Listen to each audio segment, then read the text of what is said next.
कि मैं देख लूं।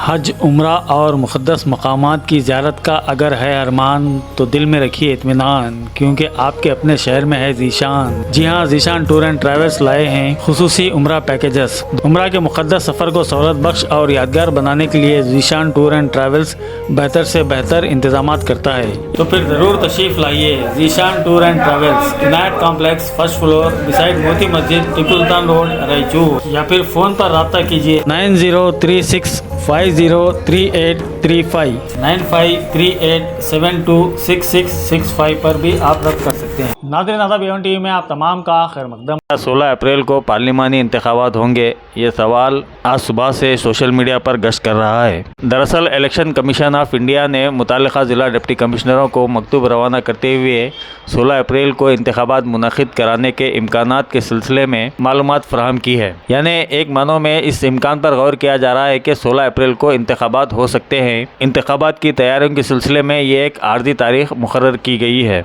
हो सकता है कि 16 अप्रैल को ही पोलिंग हो या फिर इसके 2-4 दिन आगे या पीछे भी पोलिंग हो सकती है। बहरहाल इलेक्शन कमीशन ऑफ इंडिया की जानिब से रवाना किए गए इस मकतूब के बाद मुख्तलिफ सियासी पार्टियों में हलचल देखी गई है और मुख्तलिफ पार्लिमानी हल्काजात में भी कायदीन को एक दूसरे से इस सिलसिले में गुफ्तगू करते हुए भी देखा गया। हल्का पार्लिमान रायचूर की अगर बात की जाए तो यहाँ पर बीजेपी और कांग्रेस में कड़ा मुकाबला होने के इम्कानात हैं।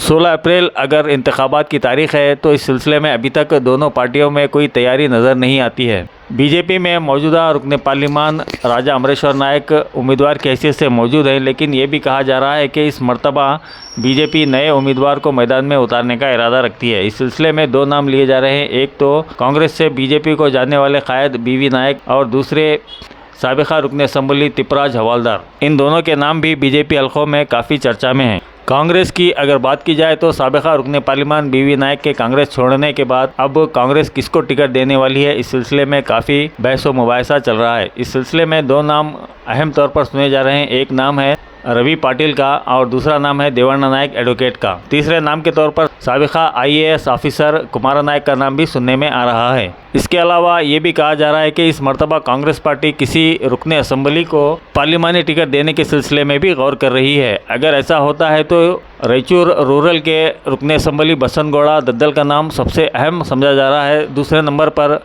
सुरपुर के रुकन असम्बली राजा वेंकटप्पा नायक का नाम भी सुना जा रहा है। बहरहाल दोनों पार्टियां किसको अपना उम्मीदवार बनाएंगी ये तो आने वाला वक्त ही बताएगा। लेकिन अगर वाकई 16 अप्रैल को रायदही यानी पोलिंग रहेगी तो फिर उससे 45 दिन कबल इलेक्शन कमीशन को कैलेंडर ऑफ इवेंट जारी करना पड़ेगा।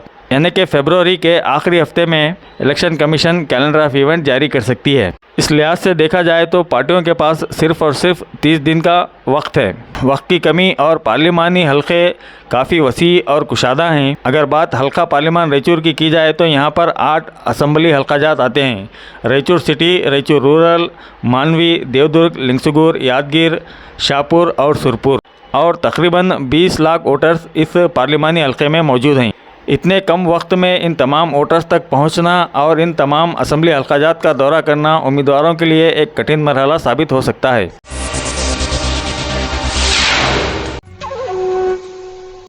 एम्पायर और हमराज की क्या ख़ास बात है मासूम भाई?